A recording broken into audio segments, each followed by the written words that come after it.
Hello everyone, welcome to back my YouTube channel. तो guys, ovulation के बाद से जो इम्प्लांटेशन प्रोसेस है वो कब होता है और इसके बाद आपको प्रेगनेंसी टेस्ट कब करना चाहिए, यही आज हम इस वीडियो में जानने वाले। तो ओव्यूलेशन के बारे में तो मैंने आपको बता दिया है कि ओव्यूलेशन आपका पीरियड के 10 डेज से लेकर 20 डेज़ के बीच में कभी भी हो सकता है। इसका कोई फिक्स डेट नहीं होता। जिस तरीके की आपकी पीरियड की डेट है उस अकॉर्डिंग आपको डेज काउंट करके आपका ओव्यूलेशन डे वहाँ पे निकालना है। और इतना भी आपको नहीं समझ पा रहे तो आपको किस टाइम पे ट्राई करना है ये भी मैंने आपको वीडियोज़ में बताया है।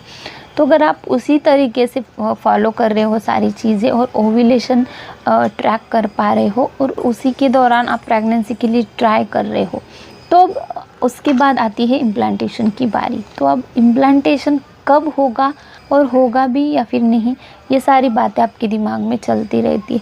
तो इम्प्लांटेशन होने के लिए, सक्सेस होने के लिए काफ़ी सारी चीज़ें आपको फॉलो करनी होती है, केयर करनी होती है, जो कि मैंने अपनी वीडियोस में बताया है कि इम्प्लांटेशन सक्सेस करने के लिए आपको क्या क्या करना चाहिए। तो वीडियो आपको जाके देखनी है, चैनल पे ऑलरेडी बहुत सारी वीडियोस बनी है।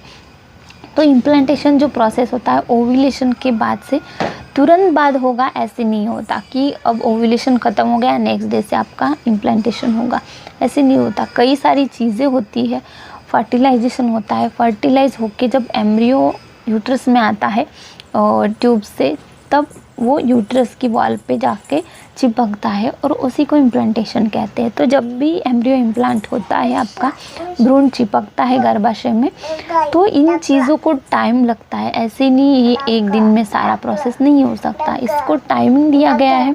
ज़्यादा से ज़्यादा 1 वीक टाइम होता है इसका, लेकिन इसको 14 दिन का समय दिया जाता है। तो 14 दिनों के अंदर ये प्रोसेस जो है ये कभी भी हो सकता है।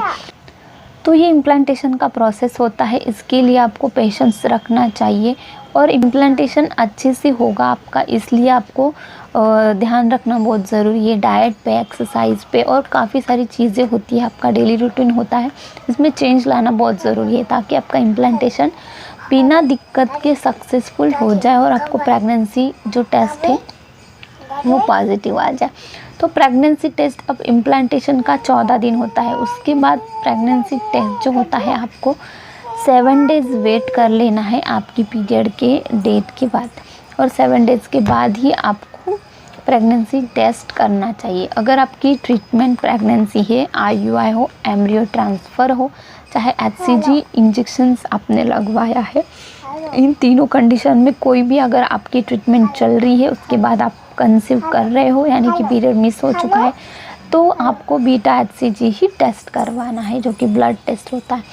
न कि आपको इसमें प्रेगनेंसी जो UPT किट होता है उसमें चेक नहीं करना है, क्योंकि ये कहीं ना कहीं ट्रीटमेंट के कारण आपको कंफर्मेशन रिज़ल्ट बिल्कुल नहीं दे सकता। इसमें किसी भी तरीके की मिसअंडरस्टैंडिंग भी हो सकती है, जो कि मेडिसिन के चलते हार्मोन्स आपके बॉडी में रहते हैं और उसी को ये किट डिटेक्ट कर लेता है।